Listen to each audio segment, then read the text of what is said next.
Olá! Hoje iremos iniciar essa aula com uma historinha.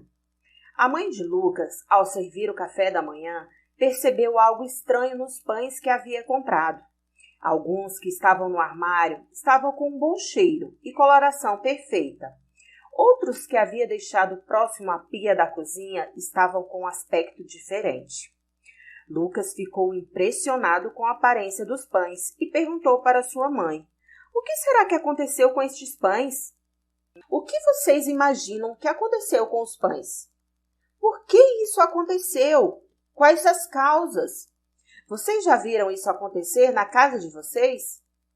Bom, a transformação ocorrida no pão é um processo natural que ocorre nos alimentos e em outros materiais, ocasionada pela ação de fungos e bactérias decompositoras.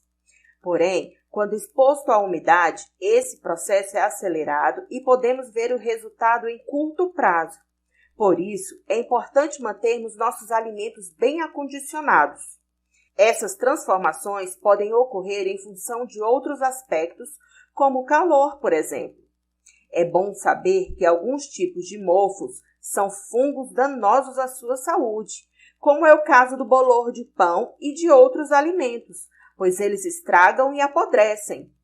Ao comer um alimento, pão, fruta, legume e tantos outros, é sempre importante verificar se o mesmo não se encontra embolorado. Em caso afirmativo, o certo é jogar o alimento no lixo. Na próxima aula, veremos os dois tipos de transformações da matéria. Até lá!